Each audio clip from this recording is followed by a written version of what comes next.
From the feral Whole Lotta Love to the meditative Stairway to Heaven, Led Zeppelin has brought hugely inspiring and influential tunes to the rock and roll world.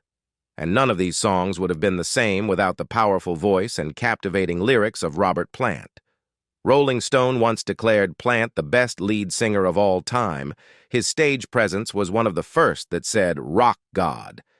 Yet, despite his fame, the man behind the screen remained somewhat of a mystery to many.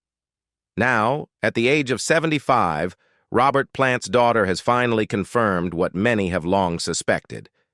He had a happy childhood. Robert Plant's roots in the industrial heartland of Birmingham shaped his upbringing in profound ways.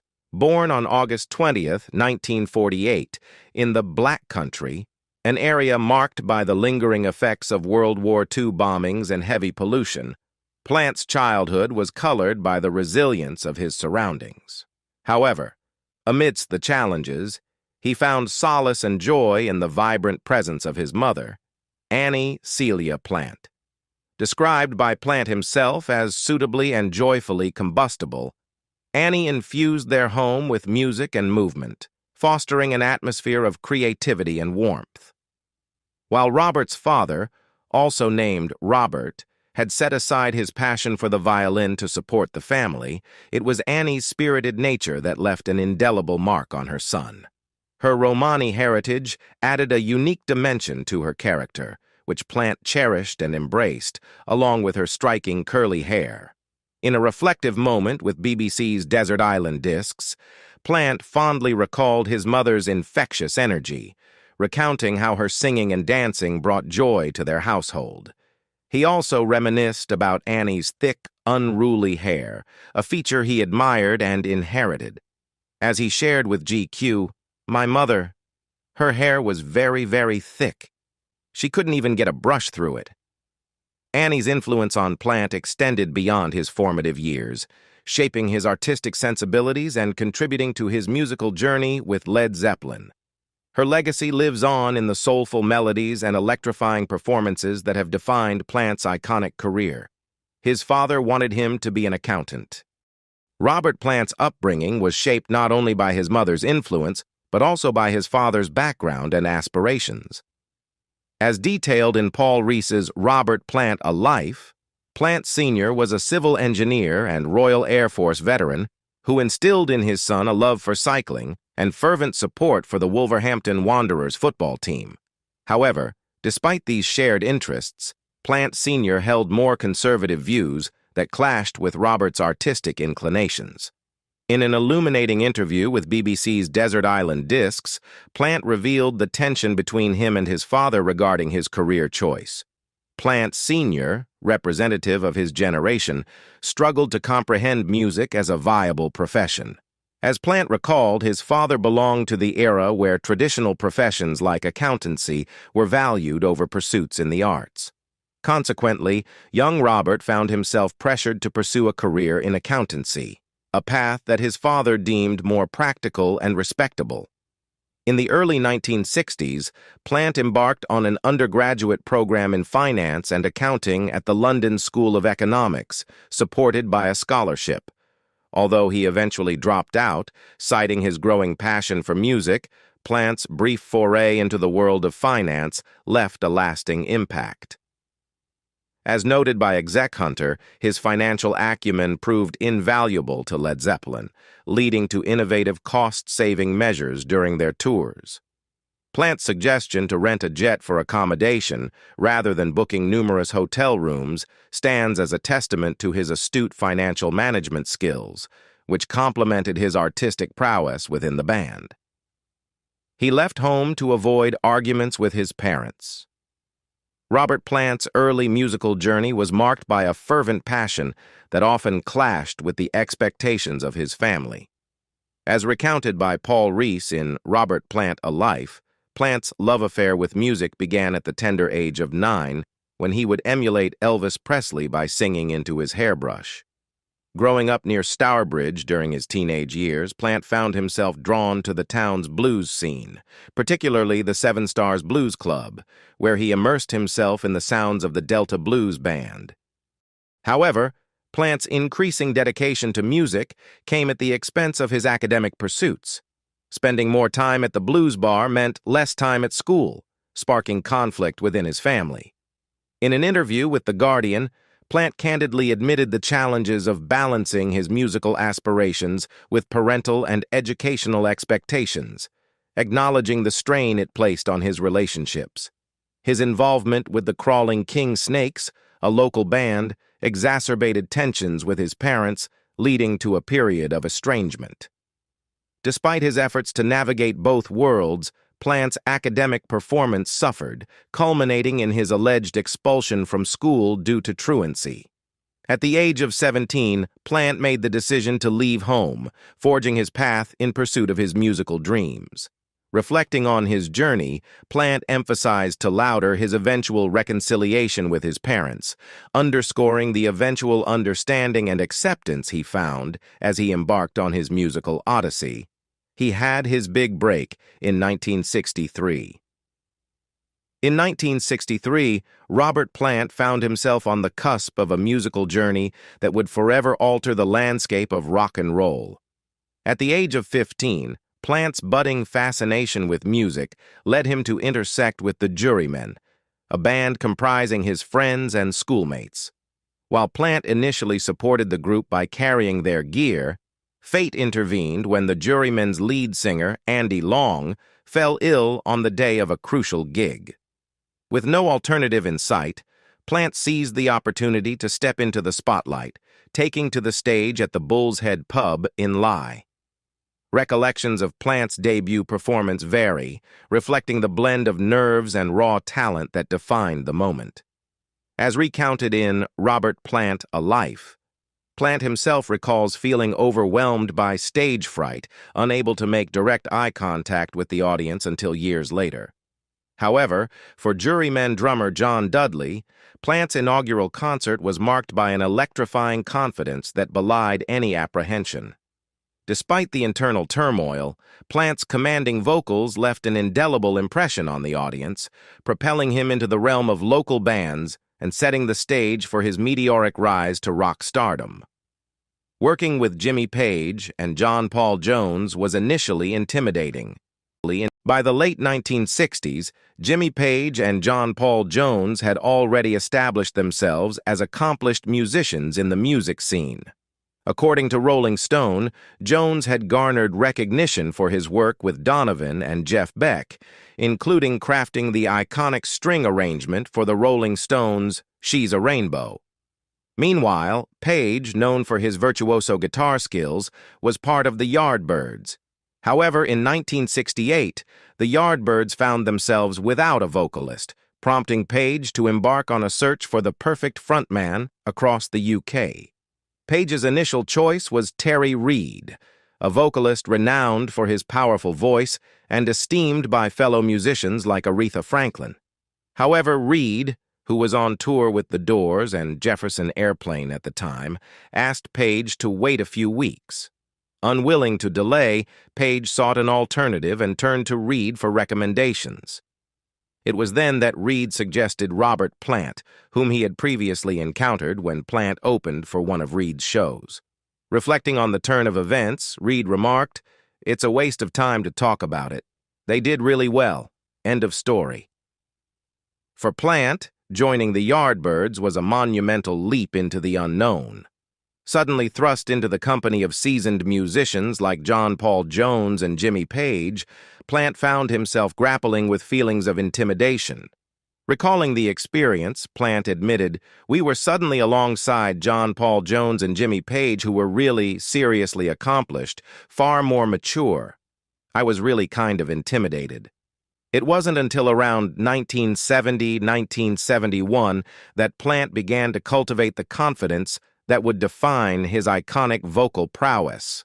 Led Zeppelin's first concert was on Robert Plant's wedding day. In 1966, Robert Plant's life took a significant turn when he crossed paths with Maureen Wilson at a canceled Georgie Fame concert. Unlike the conventional dynamics of the time, it was Wilson who provided support to Plant during the initial years of their relationship. Hailing from a hard-working family background, Wilson's father owned a steel factory where Plant briefly found employment while pursuing his musical aspirations. Simultaneously, Wilson worked as a nurse, shouldering the couple's financial responsibilities, at least until Plant's career trajectory took a dramatic upswing with the Yardbirds. Late in 1968, the new Yardbirds transitioned into Led Zeppelin, marking the beginning of a new era in rock music, as documented by Rolling Stone. Led Zeppelin's inaugural performance under their new moniker took place at the London Roundhouse on November 9th. It was at this very venue, immediately following their groundbreaking concert, that Plant and Wilson exchanged vows, sealing their commitment to each other. Over the years, the couple welcomed 3 children into their family: Carmen, Karak, and Logan. While Plant embarked on rigorous touring schedules with Led Zeppelin, Wilson typically remained at their farmhouse, providing stability and nurturing their growing family.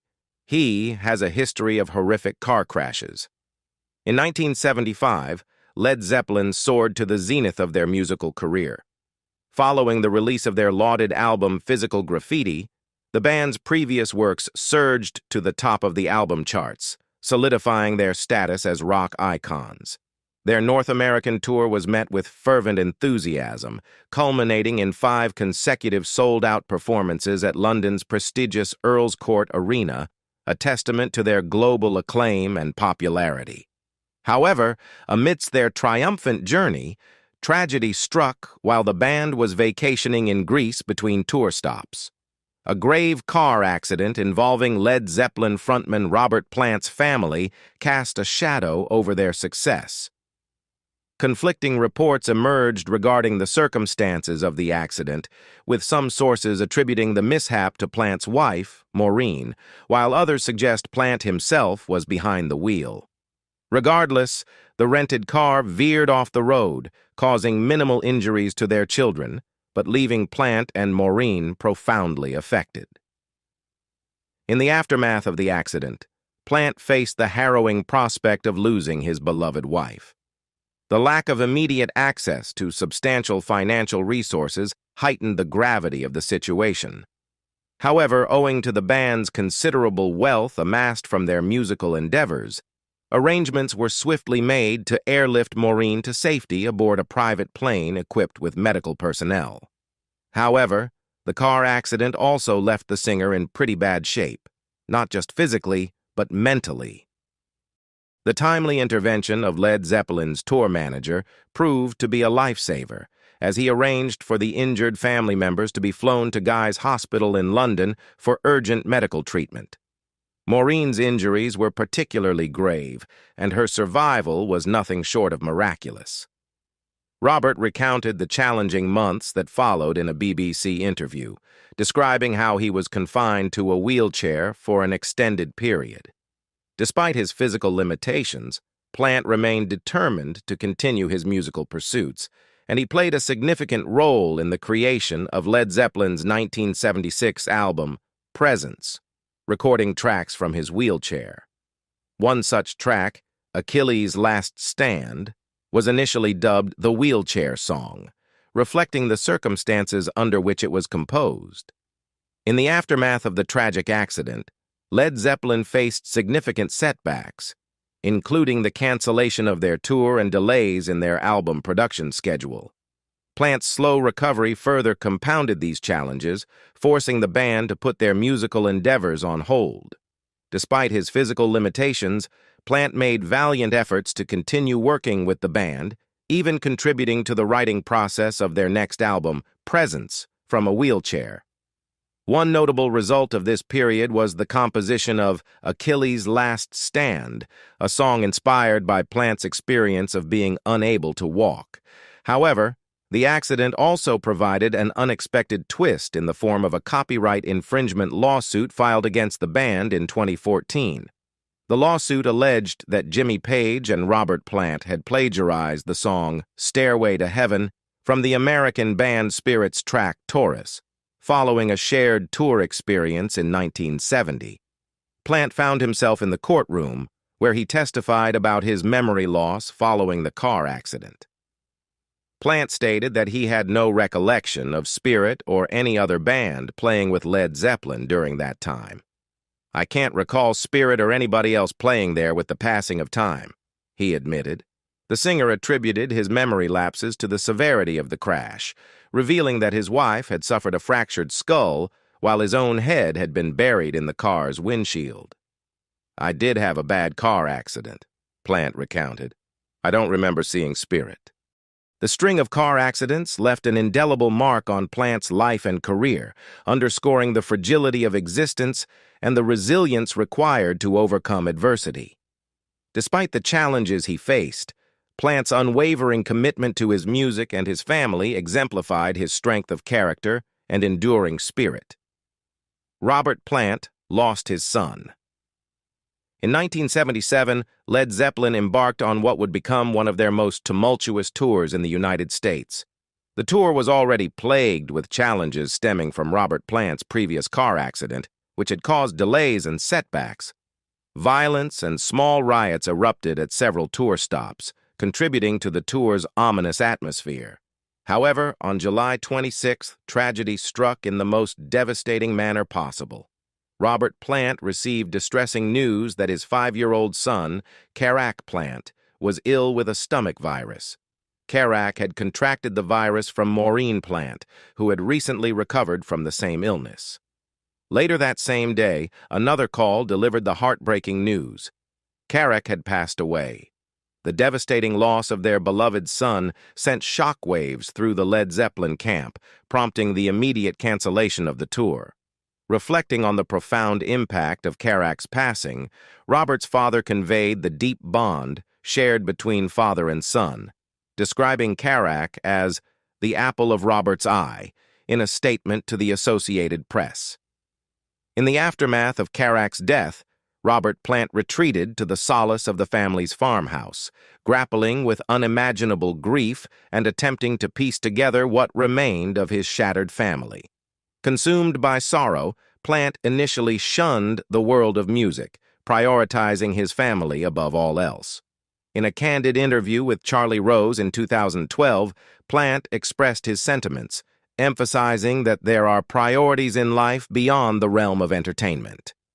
His anguish was further articulated in a conversation with Rolling Stone, where he unequivocally stated his desire to step away from Led Zeppelin, expressing a deep longing to be with his grieving family during their darkest hour.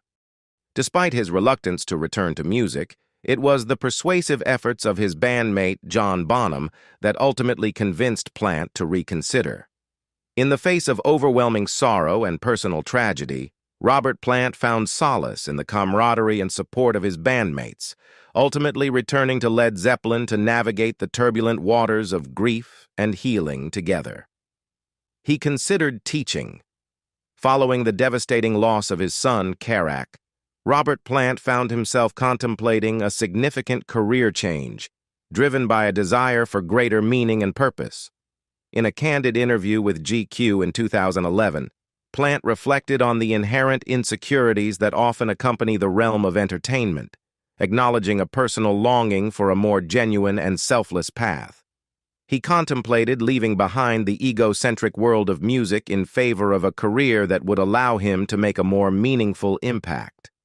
Plant's introspection led him to consider applying for a teaching position at the Rudolf Steiner Waldorf schools in the West Midlands, seeking solace in the prospect of a profession grounded in nurturing and education.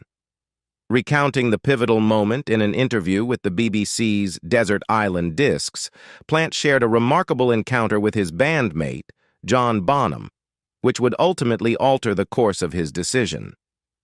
As Plant made his way to the Waldorf Education Center, he was met by Bonham, who awaited him at the gate in an unexpected twist of fate. Bonham, clad in a chauffeur's cap and driving a 6-door Mercedes, whisked Plant away to a nearby pub in a determined effort to dissuade him from abandoning music. Plant found himself inspired by Bonham's unwavering support and conviction, ultimately choosing to remain with Led Zeppelin, at least for the time being. In Bonham's gesture of friendship and encouragement, Plant discovered renewed purpose and resolve, recognizing the profound impact of camaraderie and solidarity in navigating life's challenges. He is deeply inspired by Indian and Moroccan music. Robert Plant's fascination with Indian culture and music has been a lifelong passion that has deeply influenced his musical journey. This interest later expanded to include Northern Africa, reflecting Plant's eclectic taste and adventurous spirit. Mohammed Rafi, one of India's most revered playback singers, holds a special place in Plant's heart, as his music evokes fond memories of the time when Plant formed a close bond with a Gujarati family living near his wife Maureen Plant's family home. Plant would often drop by unannounced to immerse himself in their rich culinary delights and soulful music, fostering a deep appreciation for Indian musical traditions. Plant's love for Indian music culminated in a memorable recording session with Jimmy Page in Bombay, now Mumbai, in 1972. Collaborating with renowned classical musicians Ustad Sultan Khan and Pete Vijay Raghav Rao, Plant and Page embarked on a journey of musical exploration that laid the foundation for their fascination with non-Western sounds. In 1994, Plant and Page reunited for a musical project titled No Quarter. Although the endeavor did not bear the Led Zeppelin moniker due to the absence of John Paul Jones, it marked a significant chapter in their collaborative efforts. A substantial portion of the project was filmed in Morocco, where Plant and Page immersed themselves in the vibrant cultural tapestry of the region. The influence of North African music permeates the live album, with tracks featuring captivating rhythms and melodies that showcase the duo's artistic evolution. Arabic and Oriental influences also resonate throughout Plant's solo albums, such as Mighty Rearranger and Carry Fire, demonstrating his ongoing exploration of diverse musical traditions and his unwavering commitment to pushing artistic boundaries. John Bonham's death was the end of Led Zeppelin for Robert Plant. Robert Plant's bond with John Bonham transcended mere bandmates. They were lifelong friends who shared a deep connection forged in their black country roots and mutual musical aspirations. From their high school days to the pinnacle of Led Zeppelin's success, Plant and Bonham stood by each other's side, their friendship enduring until Bonham's tragic death in September 1980. The circumstances surrounding Bonham's passing cast a somber shadow over Led Zeppelin's future. Ultimate Classic Rock recounts how the band was preparing for their eagerly anticipated tour, marking their return since 1977. However, Bonham's battle with alcoholism had reached a critical juncture, culminating in a fatal consumption of 40 units of vodka on the day of his death. John Paul Jones, who discovered Bonham's lifeless body, recalled the final rehearsals with a mix of sadness and concern, acknowledging the toll that alcohol had taken on his friend. Despite fleeting moments of promise, Bonham's excessive drinking led to a tragic accident that claimed his life, leaving his bandmates reeling from the sudden loss. For Plant, the news of Bonham's death was a devastating blow. Led Zeppelin without Bonham seemed inconceivable, as he was an integral part of the band's identity and sound. Even after Bonham's son, Jason Bonham, participated in Led Zeppelin's only reunion performance at the 2007 Celebration Day concert in London, Plant remained steadfast in his conviction that Led Zeppelin could never be recreated without Bonham. When Jason Bonham broached the subject of a potential Led Zeppelin reunion, Plant's response underscored the depth of his affection and respect for his fallen friend. Plant's poignant words to Jason reflected the profound impact that John Bonham had on his life and the indelible mark he left on Led Zeppelin's legacy. "I loved your dad way too much." He had a few problems with his voice. Robert Plant's distinctive voice is one of the defining elements of Led Zeppelin's sound, but the musician's vocal cords faced significant challenges on more than one occasion. In the early 1970s, Plant underwent surgery to remove vocal cord nodules, a procedure that likely took place between late 1972 and early 1973. Following the surgery, Plant's vocal quality experienced a remarkable improvement, leading many to speculate about the timing of the operation and its positive impact on his singing abilities. However, the early 1990s brought a frightening moment for Plant when he received unsettling news from a voice specialist in London. Recounting the experience to Dan Rather, Plant described how the specialist delivered a grim prognosis, warning him that his voice would deteriorate to the point where it could no longer express surprise within 6 months. The dire prediction threatened to derail Plant's career as a rock star. Despite the ominous diagnosis, Plant remained resilient and determined to overcome the setback. Drawing inspiration from other musicians who had undergone similar challenges, such as Elton John and Steven Tyler, Plant refused to accept defeat. He embarked on a journey of recovery, undergoing whatever treatments were necessary to preserve his voice and continue pursuing his passion for music. Plant's confidence in his ability to bounce back proved to be well-founded. Contrary to the specialist's bleak forecast, Plant not only preserved his vocal abilities, but also continued to thrive creatively. He released several records in the aftermath of the doctor's ominous warning, demonstrating his unwavering commitment to his craft and his resilience in the face of adversity. He and Patty Griffin dated. In 2010, Robert Plant's romantic life took a significant turn when he began dating musician Patty Griffin, following their collaboration in his project Band of Joy. Their relationship quickly blossomed on both personal and professional levels, with Plant finding in Griffin not only a romantic partner, but also a source of musical inspiration. The chemistry between them was palpable, prompting Plant to relocate to Austin, Texas, where Griffin resided. This move marked a significant shift for Plant, who had been living in the U.S. for some time. Griffin's influence on Plant's musical style became evident as their relationship deepened. Plant spoke highly of Griffin's musical prowess and soulful presence, citing her as a catalyst for his artistic growth.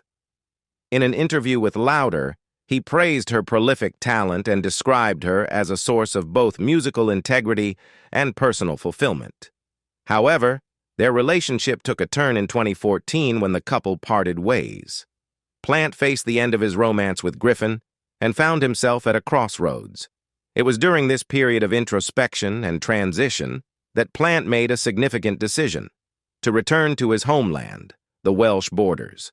The return to his roots proved to be a profound experience for Plant, shaping the direction of his music in unexpected ways. Rolling Stone notes that his album Lullaby and The Ceaseless Roar was heavily influenced by his homecoming, with Plant expressing gratitude for the opportunity to reconnect with the landscapes and communities of Wales. He described the album as an ode to life, love, and the unpredictable journey of existence. Reflecting on his decision to return to Wales, Plant expressed a sense of rediscovery and renewal. The familiar surroundings and the support of friends and confidants provided him with a sense of grounding and inspiration. The truth about Robert Plant's relationship with Phil Collins. Those versed in rock history might recall a significant moment involving Robert Plant and Phil Collins during Led Zeppelin's highly anticipated return to the stage at the iconic Live Aid concert in July 1985. This monumental event, broadcast to an audience of 1.5 billion people from Philadelphia's JFK Stadium, remains etched in memory. Despite the grandeur of the occasion, Led Zeppelin's performance that day was marred by technical glitches, off-key instruments, and a less-than-ideal vocal condition for Plant. The resulting show, labeled disastrous by critics and musicians alike, strained the relationship between Collins and Led Zeppelin's lead guitarist, Jimmy Page. Collins, who famously juggled 2 performances that day by flying across the Atlantic to join Led Zeppelin, would later express regret over his involvement. Reflecting on the experience in interviews, He likened his role in the performance to being a square peg in a round hole. Years after the event, Collins candidly described the atmosphere surrounding Led Zeppelin as a nasty strain of alchemy, suggesting a palpable tension and discomfort when Plant reunited with his former bandmates. Despite the challenges, Plant maintained a diplomatic stance, affirming the efforts of all involved while acknowledging the difficulties faced during the performance. To provide clarity, it's important to note that despite the challenges faced during the Live Aid performance, there was no lingering tension between Plant and Collins in the years that followed. In fact, Collins emphasized in an interview that they remained still friends. Beyond the brief setback at Live Aid, the connection between Plant and Collins runs deeper than many rock fans may realize. What's often overlooked is Collins's pivotal role in supporting Plant during a period of personal and musical turmoil following the dissolution of Led Zeppelin in 1980. After experiencing the heartbreaking loss of his son Carrack in 1977 and the subsequent death of his close friend John Bonham in 1980, Plant found himself adrift both creatively and emotionally. In an interview with Rolling Stone, he candidly expressed his desire to step away from Led Zeppelin and focus on his family. However, a newfound sense of purpose began to emerge, thanks in part to Collins's encouragement and support. As Plant recounted in his podcast, Digging Deep, the Robert Plant Podcast. Collins, who admired Bonham's drumming, encouraged him to pursue a solo career and even offered to contribute to the drum sessions for his debut solo album, Pictures at 11, released in 1982. During the recording process, Plant found inspiration in Collins' enthusiasm and work ethic, learning valuable lessons about patience and focus as a solo artist. The collaboration between Plant and Collins proved fruitful, leading to Collins's involvement in Plant's second solo album, Principle of Moments, released in 1983. Their partnership extended beyond the studio, with Collins joining Plant on a North American tour to promote the album. Reflecting on their collaboration in a 2019 podcast, Plant expressed deep appreciation for Collins's spirited encouragement and positive influence, describing him as a spirited, positive, and really encouraging force. In essence, the bond between Plant and Collins transcends mere musical collaboration. It embodies mutual respect, admiration, and unwavering support. And that's all for this video. Thanks for joining us. As always, if you found this video interesting, don't forget to give it a thumbs up and subscribe to our channel to support us. I'll see you next time. Bye-bye.